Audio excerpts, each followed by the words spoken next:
Welcome to happy homes interior.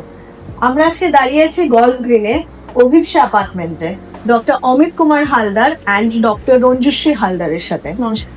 তো আপনারা kindly একটু আপনাদের যা এক্সপিরিয়েন্স আছে হ্যাপি হোমস ইন্টেরিয়র সাথে সেটা একটু শেয়ার করুন। কিভাবে হ্যাপি হোমস ইন্টেরিয়র সম্পর্কে আপনারা জানতে পারলেন সেটা একটু আমাদের দর্শকদের সাথে শেয়ার করুন। নমস্কার। অ্যাকচুয়ালি বাড়ি কেনার পরে ইন্টেরিয়র ব্যাপারে তো নানা জায়গায় আমি ঘুরেছি। বড় বড় ব্র্যান্ডেড কোম্পানি যেগুলো আছে, স্পেশালি ধরুন লিভ স্পেস বা হোমল্যান্ডের সঙ্গেও অনেকবার ডিল হয়েছিল, স্পেশালি কথাও হয়েছিল, কিন্তু ঠিকঠাক বাজেট বলুন বা কাজের দিক দিয়ে বলুন ঠিক অ্যাডজাস্ট হচ্ছিল না, কোনোভাবে হোক নানা রকম প্রবলেম ছিল। তো তারপরে যখন বাকি জিনিসগুলো যখন আমি সার্চ করছিলাম অন্যান্য যে প্রাইভেট কোম্পানি যেগুলো আছে, তো সেখান থেকে এক ধরনের বলতে গেলে ইনস্টাগ্রামের থ্রুতেই আমি মধুশ্রী ম্যাডাম এবং রাজেশ দারের হ্যাপি হোমস ইন্টেরিয়র ব্যাপারটা জানতে পারি। ওনাদের কাজ আমার ভালো লেগেছিল অ্যান্ড আফটার দ্যাট আমি যোগাযোগ করেছিলাম এবং প্রথম ফোন আমার রাজেশদার কাছেই যায়।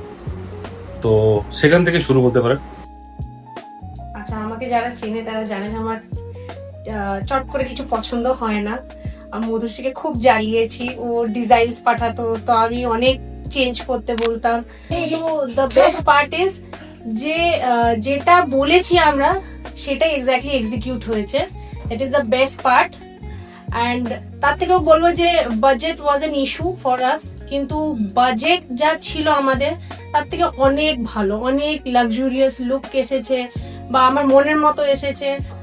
যারাই আমাদের বাড়িতে এসেছে ওরা দেখেছে যে it's a luxury apartment. So I am very very very much happy with their work. তারপরে প্ল্যানিং হলো and planning execution. Madhushree madam তো 3D প্রিন্ট পাঠালেন অ্যান্ড তারপর চেঞ্জ, তারপর আবার চেঞ্জ, তারপর নানা রকম ভাবে যাই হোক কাজটা সাইট এক্সিকিউট হলো। ভিজিটও হয়েছিল বিকজ আমরা অনেক কিছু নিয়ে একটু ইস্যু হয়ে যাচ্ছিল। ওনার এত বিজি শিডিউল, তার থেকে উনি টাইম বার করে এলেন, উনি দেখলেন, আমাদের শুনলেন যে আমাদের কি ইস্যু ছিল। যেরকম আমরা চাইছিলাম মনের মতো এক্স্যাক্টলি ওরকমই জিনিসটা। হ্যাঁ, তারপরে বাস্তুর ব্যাপারটা হচ্ছিল, সেটা উনি আমাদেরকে সাজেস্ট করেছেন এটা কি করা। We had no idea about that. বাস্তুর ব্যাপারে কোনো আইডিয়া ছিল না। আমরা অনেক কিছু যেমন ভেবেছিলাম এখানে বেডটা থাকবে বা এখানে মিররটা থাকবে, তো উনি বাস্তুর ব্যাপারে পুরো আইডিয়াটাই আমাদের চেঞ্জ করে দিয়েছে। হ্যাপি হোমস ইন্টেরিয়র আমাদেরকে সবভাবে গাইড করেছে অ্যান্ড আমরা আমাদের মনের মতো কাজটা হয়েছে। অ্যান্ড ডেফিনেটলি আমরা আমাদের ফ্রেন্ডদেরকে সাজেস্ট করব, কারণ একটা বাজেটের মধ্যে, বাজেটটা খুব ইম্পর্টেন্ট জিনিস, ঠিক আছে? বাজেটের মধ্যে রেখে ভালো কাজ করাটা খুব এখনকার দিনে খুব একটা ইম্পর্টেন্ট ইস্যু। ডেফিনেটলি আমি সাজেস্ট করবো অন্য ক্লায়েন্টসদের বা আমার বন্ধু বান্ধবদের যাতে ওনাদের সঙ্গে কাজ করে।